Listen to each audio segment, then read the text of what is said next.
تو بھائیو بہنوں، جو معاشرہ بنتا ہے نا اسلامی، وہ اخلاق سے بنتا، اخلاق سے بنتا۔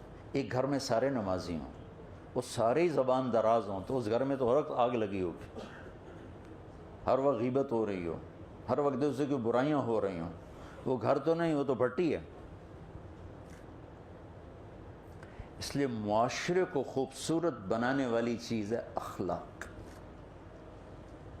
اخلاق کا میک اپ ہے، میک اپ ہوتا ہے نا، اخلاق اسلام کا مسلم کا، ایمان کا مومن کا، دین کا دیندار کا، مرد کا عورت کا۔ یہ چہرے کا حسن تو مند پڑ جاتا، لیکن میرے نبی کے اخلاق ایسی خوبصورتی ہیں جو ہر آنے والے پل میں اس کو ایسے اٹھاتے اٹھاتے اٹھاتے کہاں پہنچا دیتے۔ تو انسان معاشرے کو خوبصورت بنانے کے لیے یہ کام کر رہا ہے، اچھے ہوٹل بناؤ، اچھے پارک بناؤ، بڑے بڑے گھر بناؤ، بڑے بڑے کاروبار بناؤ، بڑی بڑی گڈیاں لے آؤ، بینٹلے لے آؤ بھائی، اور ہر کڑی ہوندی ہو، روز رائس لے کے آؤ بھائی، اسی بڑے بڑے لگاں گے۔ میرے نبی فرما رہے ہیں اخلاق اچھے کرو، زندگی خوبصورت ہوگی۔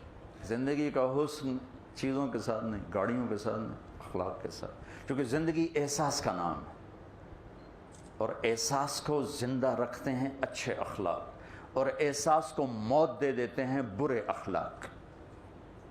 ایک گندا بول خامد کی زبان سے نکلا ہوا بیوی کے لیے، وہ کہے کہ میرے سارے زیور نو اگ لا دے پر بول مٹھا کر لے۔ ایک زہریلا بول خامد کا، بیوی کا خامد کے لیے، اس کے سارے گھر کو آگ لگا دے گا۔